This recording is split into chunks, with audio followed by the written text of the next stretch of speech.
우리가 이 농사를 짓거나 아니면 이 농작물을 재배할 때 중요한 요소 중에 하나가 있다면 바로 이 비입니다. 비가 굉장히 중요하죠. 만약 우리가 힘써 이 곡식을 심은 이 땅에 만약 비가 내리지 않는다면 이 농작물은 아무 결실도 맺지 못한 채 그렇게 메말라 갈 수밖에 없습니다. 그런데 우리의 영적 내면도 여러분 동일합니다. 우리의 심령 속에 만약 이 영적으로 비가 내리지 않는다면 우리의 내면은 마른 땅, 굳은 땅이 되어가고 결국 우리는 영적으로 그렇게 고갈되어 갈 수밖에 없다는 것이죠. 그렇다면 여러분, 영적 기근의 상태, 우리 심령에 비가 내리지 않는다라는 것은 어떤 상태를 의미합니까? 이에 대해서 아모스 8장에서는 이런 말씀이 기록이 되어집니다.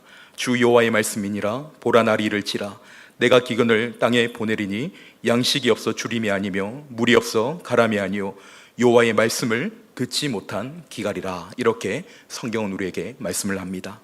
여러분, 영적 기근의 상태라고 하는 것, 이것은 하나님의 양식을 날마다 받아야 될 우리 그리스도인들이 하나님의 말씀의 양식을 공급받지 못하는 상태, 그리고 우리 인간이 지어진 목적이 하나님을 찬송하고 그리고 하나님을 예배하기 위함인데 우리가 예배로부터 멀어져 하나님과의 관계가 단절되거나 멀어질 때에 그때 바로 우리는 영적 기근의 상태를 만나게 된다는 것입니다.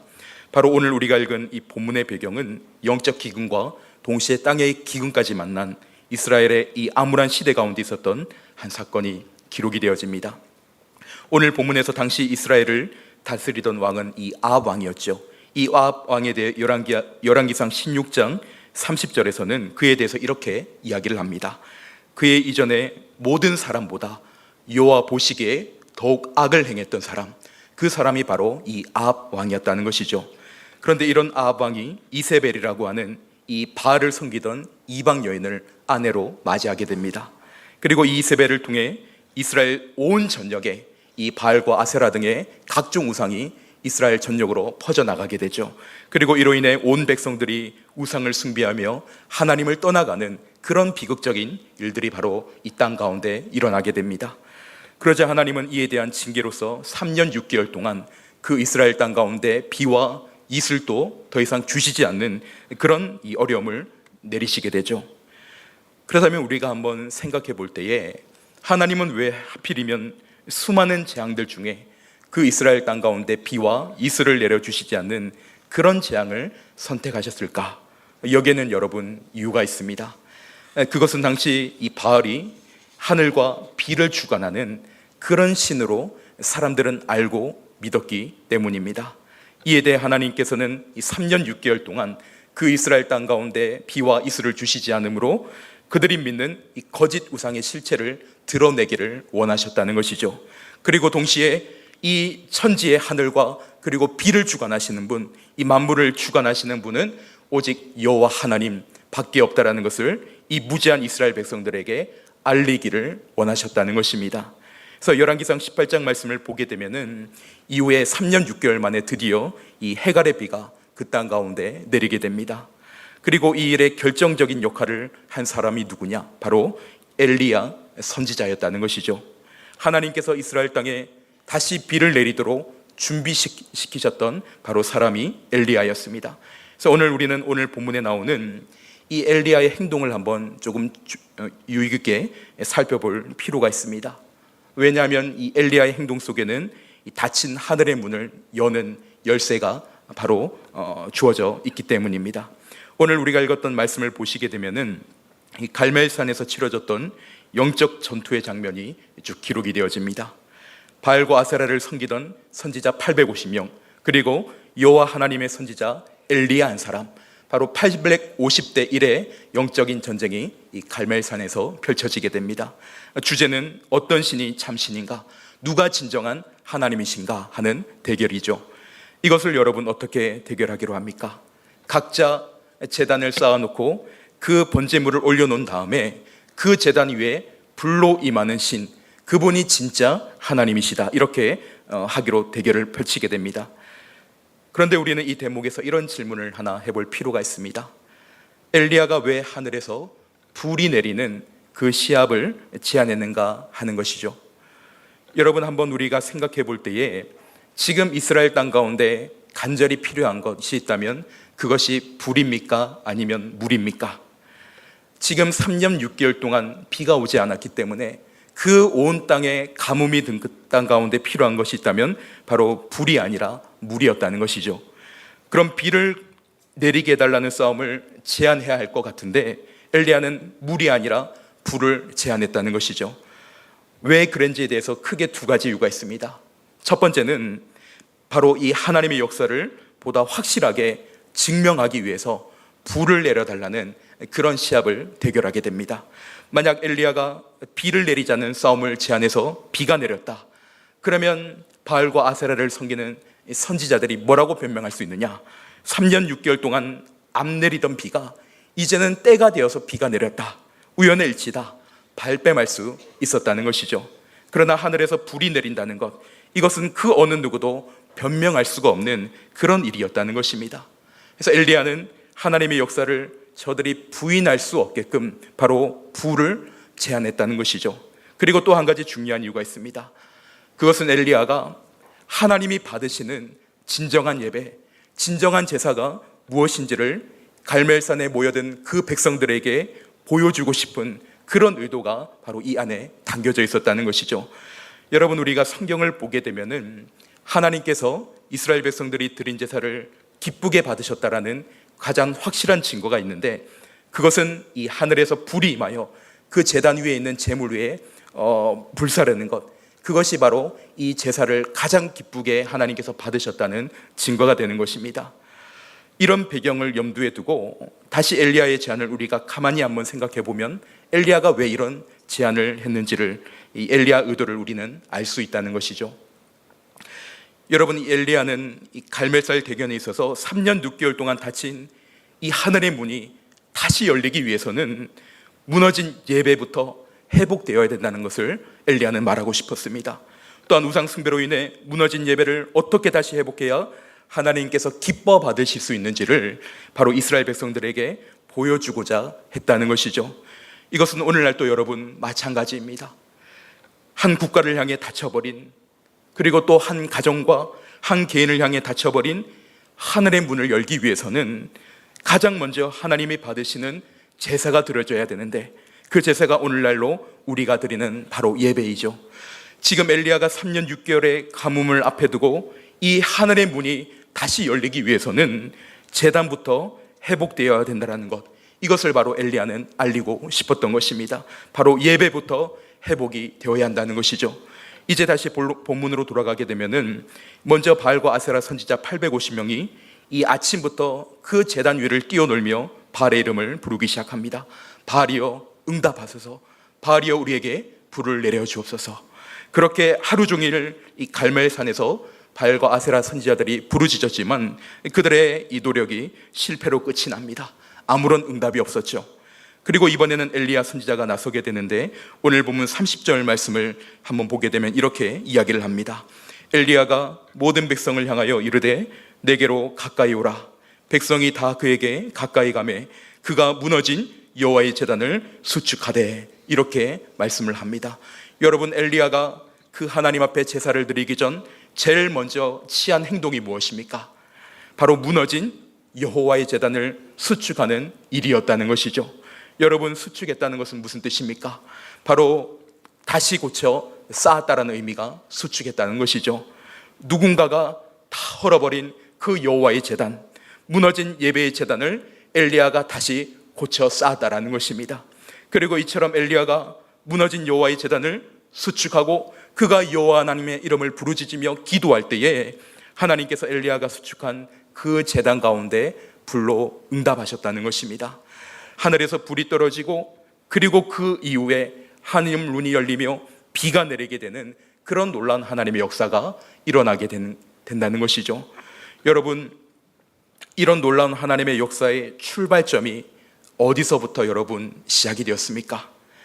바로 엘리야가 여호와의 무너진 제단을 수축하는 데서부터, 오늘날로 말하자면 하나님이 받으시는 진정한 예배로 회복하는 데서부터 하나님의 그 놀라운 역사가 시작이 되었다는 것이죠. 여러분, 오늘도 마찬가지입니다. 내 삶에 영적 가뭄의 문제를 해결하기 위해서, 내 삶의 은혜의 단비가 내리기 위해서 우리가 가장 먼저 해결해야 될 문제가 무엇이냐? 바로 우리 안에 무너져 있는 영적인 재단, 바로 예배의 재단을 수축하는 일에서부터 하나님의 놀라운 은혜의 단비 역사는 시작됨을 여러분 믿으시기를 바랍니다. 여러분, 이런 말씀 앞에 오늘 저와 여러분들의 예배의 재단, 신앙의 영적 재단이 혹시나 무너져 있지는 않은지 우리 자신의 모습을 점검해 보아야 한다는 것이죠. 오늘 내 자신이 드리는 이 예배 가운데, 오늘 내가 드리는 이 예배의 내 심령 가운데 하나님께서 정말 이 가운데 불로 임하시는 그 예배를 사모하며 우리가 이 예배 자리에 앉아 있는지, 그 불을 경험하며 예배드리는 진정한 예배자인지를 우리는 우리 스스로의 모습을 점검해 보아야 한다는 것이죠. 여러분, 예배 가운데 하나님이 내 심령 가운데 불로 임하신다는 것, 이것은 무엇을 의미합니까? 말씀이 내 속에 부딪혀 들어오고, 말씀을 통해 내 자신의 모습을 비추어 보았을 때에 회개가 나오게 되고, 뜨거운 감동이 임하고, 그 말씀을 통해 내 삶에 기쁨이 임하고 감격과 감사가 임하는 것, 그렇게 예배를 드리고 나면 한 주간 내 삶에 대한 결단이 일어나는 것, 그것이 내 속에 성령이 불로 임하시는 증거가 된다는 것이죠. 저는 이번 주 수요 새벽 예배를 끝내고 나서 있었던 일을 잠깐 나누고자 합니다. 지난 이 새벽 설교 본문이 로마서 5장의 말씀이었고, 그날 설교 핵심은 이거였습니다. 하나님의 자녀가 된 그리스도인에게 주어진 특권과, 그리고 이런 놀라운 하나님의 사랑을 받은 자들이 어떻게 살아가야 되고, 우리가 얼마나 놀라운 사랑으로 하나님의 자녀가 되었는가, 이것이 지난 수요일 이 새벽 설교의 본문이었습니다. 그러면서 그날 본문에서 원래 우리의 본질적인 모습에 대해서 로마서 5장이 말씀하고 있는 것이, 우리는 원래는 경건하지 않은 자였고, 우리는 죄인이었으며 우리는 원수된 자였다, 그렇게 이야기를 했습니다. 바로 우리는 하나님의 사랑을 받을 만한 자격과 가치가 없는 자들인데, 그런 죄인된, 그런 경건하지 않은 자, 그런 원수된 우리를 하나님이 사랑하셨다라는 것이죠. 그러면서 로마서 5장에는 이렇게 말씀합니다. 우리가 아직 죄인 되었을 때에 그리스도께서 우리를 위하여 죽으심으로 하나님께서 우리에 대한 자기의 사랑을 확증하셨고, 그리고 우리가 원수 되었을 때에 그의 아들의 죽으심으로 말미암아 하나님과 화목하게 되었다, 그런 말씀이 로마서 5장에 쭉 기록이 되어져 있었습니다. 그러면서 그날 설교의 결론이 이랬습니다. 이런 예수 그리스도의 넘치는 사랑, 이런 넘치는 은혜를 받은 자로서 구원의 은혜를 즐거워하며 감격하며 감사하며 살아갑시다. 이것이 그날 설교의 핵심 결론이었습니다. 그렇게 특별할 것 없이 평범하게 설교를 마치고, 그날이 이 추석 명절 당일이라서 빨리 시골로 가기 위해 집으로 돌아가는 길이었습니다.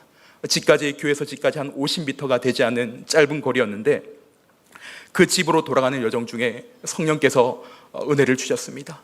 저에게 부딪히는 말씀이 저의 존재에 대해서 보게 하시고, 바로 로마서 5장의 말씀, 나는 원수였고 경건하지 않은 자였고 하나님과 화목되지 못한 자, 원수된 자였는데, 그런 나를 하나님께서 사랑하신다는 이 사실이 얼마나 마음 깊게 부딪혀 들어왔는지 집으로 가는 그 짧은 여정 중에 눈물이 났습니다. 그리고 집 안으로 돌아갔는데요, 얼마나 통곡이 나오는지 정말 제 생전에 그렇게 울어봤던 경험이 많이 없었던 것 같습니다. 얼마나 그 사랑이 너무나 감격이 되는지, 감사가 되는지, 그 집 방 안에 들어가서 너무너무 대성통곡하면서 울었던 경험들이 이번 주에 있었습니다. 그날 깨어있던 제 아이가 너무 놀라서 다른 방으로 숨어 들어가고요, 저희 아내는 제가 설교 끝내고 누구한테 혼나고 들어온 줄 알고 깜짝 놀랐다고 합니다.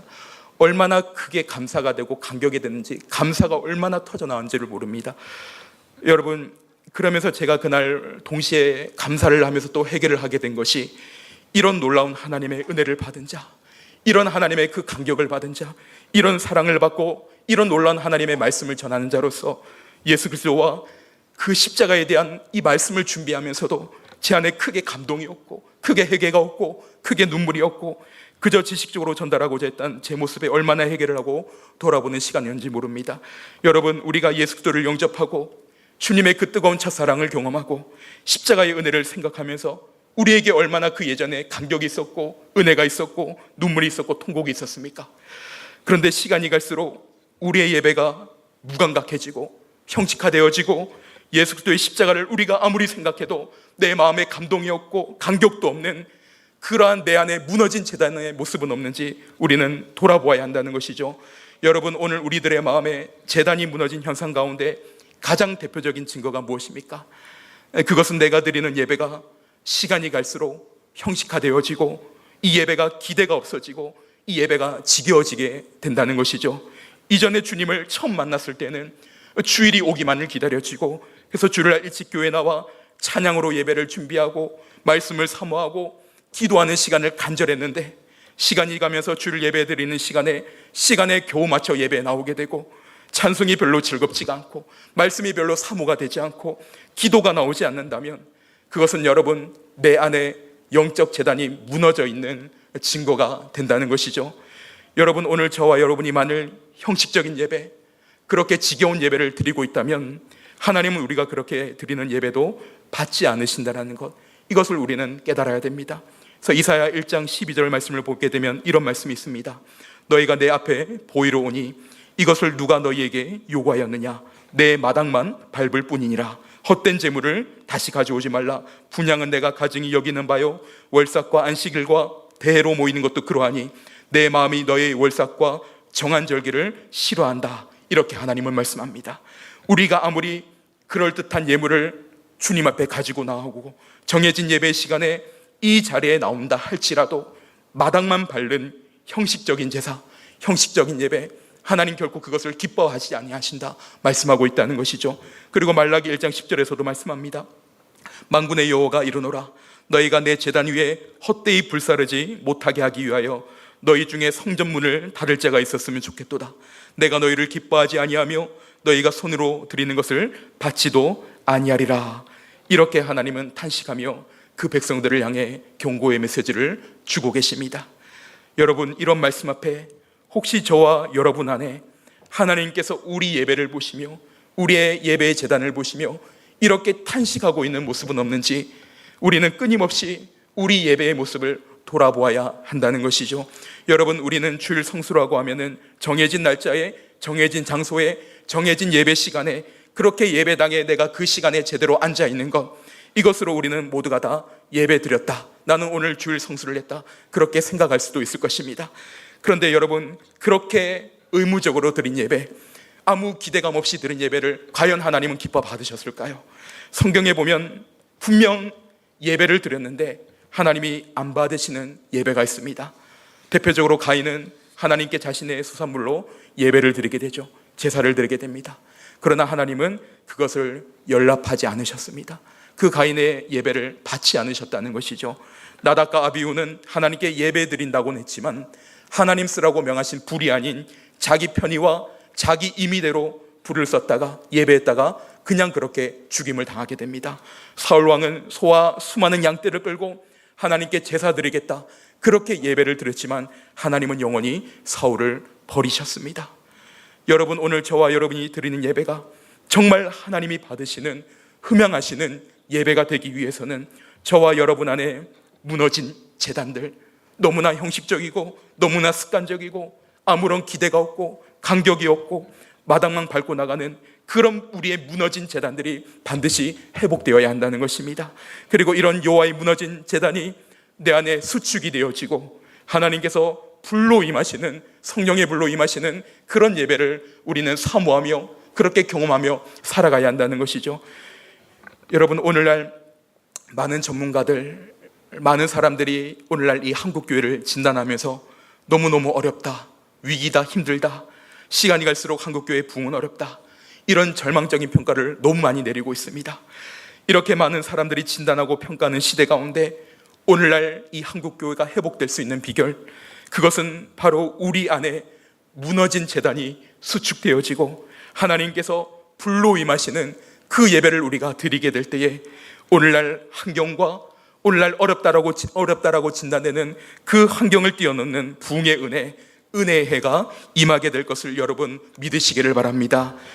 오늘 본문의 배경인 엘리야 시대 때는요, 지금보다 훨씬 더 영적으로 어려운 시대였고 더 암울한 시기가 바로 이 엘리야 시대 때였죠. 그러나 그때에 이 엘리야가 무너진 제단을 수축하고 하나님 앞에 그 불로 임하는 예배를 경험했을 때에 하나님은 그 시대 가운데 이 놀라운 은혜로 응답하신 것을 보게 됩니다. 그리고 또한 사무엘상에서 사무엘이 직면한 시대는 어땠습니까? 이가봇이라고 하는 하나님의 임재의 상징인 언약궤는 빼앗김을 당하게 되고 하나님의 영광이 떠났다라고 하는 정말 절망적이고 답이 보이지 않는 그런 시대를 사무엘이 직면을 하게 됐죠. 그런 시대에 이 지도자 사무엘이 온 이스라엘 백성들을 미스바로 모이게 하고 거기서 그들이 통에 자복하고 거기에 제단을 쌓아 하나님 앞에 번제를 드리며 예배할 때에 하나님께 부르짖을 때에 바로 그런 절망적이고 암흑의 시대 가운데 하나님은 에베네셀이라고 하는 놀라운 하나님의 은혜를 경험하게 한 것을 보게 됩니다. 그리고 에스겔 37장에서도 하나님께서 에스겔에게 환상을 통해 보여주신 것이 있었죠. 절망의 골짜기, 그 가득한 마른 뼈들이 가득한 골짜기에 하나님께서 말씀하시자 그 마른 뼈들이 힘줄이 생기고 살과 가죽이 덮이고 생기가 임하게 되면서 마른 뼈가 큰 군대로 일어나는 놀라운 환상을 하나님은 에스겔에게 보여주십니다. 그 환상을 통해 하나님 말씀하시는 것이 무엇입니까? 바로 이스라엘의 강팍하고 무너져 있던 그들의 예배가 회복되면, 강팍하고 굳어있는 그들의 심령이 회개하고 하나님의 말씀 가운데 반응하고 깨어나면 소망이 끊어져 죽은 것처럼 보이는 이 민족을 내가 다시 살려주겠다. 바로 하나님께서 환상 가운데 에스겔에게 이것을 보여주셨다는 것이죠.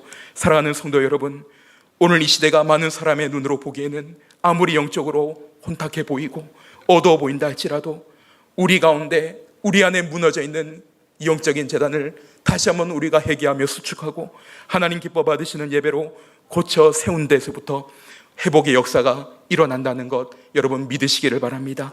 이것을 대표적으로 잘 보여주고 있는 본문이 에스겔 47장에 성전 문지방에서부터 물이 흘러나와 그 물이 흘러가는 곳마다 살아나는 역사들이 에스겔 47장 말씀에 기록이 되어져 있죠.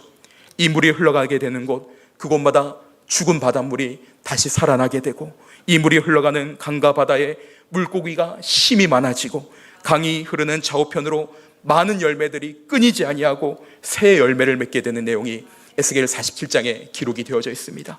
그런데 이처럼 이 생수의 강이 흘러나와 모든 것이 번성하고 되살아나는 이 생수의 근원이 어디에서부터 여러분 시작되었습니까? 그것은 바로 성전 문지방에서부터 그 물이 시작되었다는 것이죠. 성전 문지방에서부터 흘러나온 이 물이 처음에는 발목에 차고 그 다음에 무릎에 차고 그 다음에 허리에 차고 이제는 헤엄칠 정도로 가득한 생수의 강이 되어 그 생수의 강이 흐르는 곳마다 피폐하고 무너진 삶의 영역들이 다시 회복되어지는 것, 그것을 바로 에스겔 47장에 하나님께서 환상을 통해 보여주시고 말씀하고 계십니다. 이것을 통해 하나님 우리에게 말씀하고 있는 것, 바로 하나님의 은혜는 이 예배에서부터 시작된다는 것입니다. 예배가 회복되면 우리의 무너진 재단이 수축되기만 하면은 거기부터 하나님의 은혜는 흘러나와 그 은혜가 흐르는 곳마다 치유와 회복과 새 생명의 역사가 일어나게 된다는 것, 이것을 주님 우리에게 말씀하고 있다는 것이죠. 여러분, 하나님의 백성이 드리는 예배가 거룩하게 회복될 때에 그 거룩하고 선한 영향력, 그것이 온 땅에 미치게 된다는 것입니다. 여러분 잊지 마십시오. 지금 3년 6개월 동안 하늘이 닫힌 그 상황 가운데서 엘리야가 가장 먼저 취했던 행동은 하나님 비를 내려주옵소서, 먼저 비를 구한 것이 아닙니다. 가장 먼저 했던 행동, 여호와의 무너진 제단을 수축하는 일, 이 일부터 엘리야는 시작했다는 것이죠. 하나님이 받으실 만한 예배로 예배를 회복시키는 일에 엘리야는 집중했고 바로 하나님의 역사는 거기서부터 출발했다는 것입니다. 창세기에 나오는 이 야곱의 젊은 시절 이야기를 우리가 한번 생각해 보면 믿음의 가정에 있어서는 안 될 끔찍한 일이 이 야곱의 가정 가운데 일어나게 되죠. 야곱의 딸이었던 디나가 세겜 추장으로부터 강간을 당하는 그런 이 아픔이 발생됩니다. 그런데 이 일로 인해 이 복수심에 가득 찼던 이 야곱의 이 자녀들이 세겜의 남자들을 속이고 집단 살해를 하는 믿음의 가정에 있어서는 일어나서는 안 될 끔찍한 일들이 발생하게 되죠. 그때 야곱이 어디서부터 이 집안의 일들을 수습해야 할지 몰라서 난감해하고 있을 때에, 두려워하고 있을 때에 하나님 야곱에게 나타나 이렇게 말씀하십니다. 하나님이 야곱에게 이르시되 일어나 베델로 올라가서 거기 거주하며 내가 내 형 에서의 낯을 피하여 도망하던 때에 내가 내게 나타났던 하나님께 거기서 제단을 쌓아라 하신지라 말씀합니다. 여러분, 지금 이 야곱의 집안이 한순간에 쑥대밭이 되었을 때에 지금 이 난간을 극복하기 위한 방법으로 하나님이 야곱에게 제시하신 그 방법이 무엇입니까? 너가 나에게 처음으로 예배를 드렸던, 너가 처음 나에게 뜨겁게 예배를 드렸던, 내가 너를 만나 주었던 그 베델로 돌아가서 거기서 너가 제단을 쌓아라, 예배를 드려라, 일어나 베델로 올라가라. 하나님께서 말씀하십니다. 여러분, 야곱에게 있어서 이 베델은 예배의 장소였죠. 외삼촌 라반의 집으로 도망가는 여정 중에 처음으로 하나님을 만났던 장소, 하나님의 약속을 받은 장소가 바로 베델이었습니다. 그러나 이제는 여러분, 야곱이 예배를 잃어버리고 명목적인 신앙에 빠져 있을 때에 더 이상 자기 힘으로는 그 무엇 하나 해결할 수 없는 절망적인 야곱에게 하나님 찾아오셔서 일어나라, 그리고 베델로 너가 다시 올라가라, 거기서 제단을 쌓아라. 하나님은 말씀하고 계셨습니다. 즉 다시 예배를 회복하라는 것이죠. 예배의 자리로 너가 돌아가라는 것입니다. 그래서 야곱이 베델로 돌아가 예배를 회복하니까 나머지 모든 문제들이 순식간에 풀려지게 되는 것을 우리는 말씀을 통해 보게 되는 것입니다. 오늘 헌신 예배로 나아가는 우리 7, 8, 9 남전도의 회원 모든 분들과 오늘 이 자리에 함께 예배하는 우리 모두가 기억하시기를 바랍니다. 여러분, 우리의 진정한 헌신은 예배에서부터 시작됩니다. 영적인 우리의 무너진 제단을 수축하는 데서부터 우리의 진정한 헌신은 시작된다는 것이죠. 그래서 마지막 한 포인트만 제가 더 나누게 된다면, 여러분, 예배의 또 다른 말은 자기 희생입니다. 여러분, 우리가 착각하지 말아야 되는 것 중에 중요한 사실 한 가지로, 예배는 결코 내 만족, 내 유익을 위해서 드리는 것이 예배가 아닙니다. 예배는 내가 받는 것이 아니라, 내가 누리는 것이 아니라 하나님이 영광 받으시는 그것이 바로 예배라는 것이죠. 그래서 우리가 이 예배를 영어로는 워십이라고 합니다. 근데 이 워십이라는 단어의 원을 찾아 들어가 보면 하나님께 최상의 최고의 가치 있는 것을 드리는 것, 이것이 바로 예배라는 단어입니다. 그래서 여러분, 예배는 내 편의와 내 편리를 맞추어 드리는 것, 그것은 진정한 예배가 아닙니다. 여러분, 예배는 희생이라는 것을 반드시 기억해야 합니다. 그래서 로마서 12장 1절은 우리에게 이렇게 말씀하죠. 그러므로 형제들아, 내가 모든 하나님의 자비하심으로 너희를 권하노니 너희 몸을 하나님이 기뻐하시는 거룩한 산제물로 드리라. 이는 너희가 드릴 영적 예배니라. 주님은 우리에게 이렇게 말씀하고 계십니다. 여러분, 진정한 예배라는 것, 이것은 나의 시간, 나의 몸, 내 모든 것, 내 최상의 것을 하나님이 기뻐하시는 거룩한 산제사로 올려드리는 것, 이것이 여러분 예배입니다. 예배 가운데 내 욕심과 내 교만과 나의 고집스러운 자아를 내려놓는 것, 그래서 하나님께 최고의 존귀와 영광을 올려드리는 것, 이것이 바로 예배라는 것이죠. 예배는 자기의 생명을 드리는, 최고의 헌신을 드리는, 그것이 바로 예배라는 것입니다. 그래서 여러분, 예배는 결코 영화나 연극처럼 이 시간 여러분 관람자로 오신 것이 아닙니다. 우리는 관람자로 이 예배를 바라보는 그런 사람들이 아닙니다. 그래서 예배를 보러 간다는 말은 잘못된 것이죠. 예배는 또한 목적이 내가 뭔가를 얻는 것이 아닙니다. 나의 유익을 구하는 것이 예배가 아닙니다. 여러분, 예배는 하나님께 내 최상의 가치를 드리는 것, 이것이 바로 예배입니다. 어떤 사람은 예배를 구경하는 사람이 있을 수가 있습니다. 어떤 사람은 예배를 통해 뭔가를 얻는 데 목적을 두는 사람이 있을 수도 있습니다. 그러나 예배는 본질적으로 나의 것을 희생하고 나의 시간을 드리고 내 물질을 드리고 내 소중한 가치를 드리는 것, 그렇게 예배 드리는 것이 진정한 참된 예배라는 것이죠. 그리고 그렇게 예배 드리는 자에게, 이 예배를 통해 하나님의 은혜는 그런 자에게, 그런 참된 예배자에게 그저 주어지는 선물이라는 것이죠. 여러분, 예배는 우리의 시간 중에 쓰고 남는 시간을 드리는 것이 아닙니다. 여러분이 쓰고 남는 물질을 드리는 것이 아닙니다. 여러분이 쓰고 남는 삶을 드리는 것이 예배가 아닙니다. 저와 여러분이 가장 귀한 최상의 최고의 시간과 최고의 물질과 삶과 희생과 헌신이 담겨진 것, 그것을 주님 앞에 가지고 나와 연락드리는 것, 올려드리는 것, 이것이 바로 저와 여러분이 회복되어야 될 진정한 예배라는 것입니다. 이것이 우리가 드릴 영적 예배, 산 예배라는 것이죠. 이런 예배에 헌신된 진정한 예배자, 주님은 오늘 또 찾고 계신다는 것입니다. 그리고 이처럼 우리 안에 무너져 있던 이 영적인 재단을 다시 한번 수축하고 진정한 예배자, 희생하고 헌신하는 그런 예배자로 우리가 세워질 때에 이 땅 위에 하늘 문이 열리고 다시 한 번 더 하나님의 은혜의 단비가 쏟아지는 역사가 임하게 될 줄로 믿습니다. 바라기는 오늘 헌신 예배로 드리는 우리 789 남전도의 모든 회원분들과 이 자리의 모든 분들이 바로 이런 하나님의 은혜의 주인공의 삶을 살아갈 수 있기를 주님 이름으로 축원합니다. 기도드리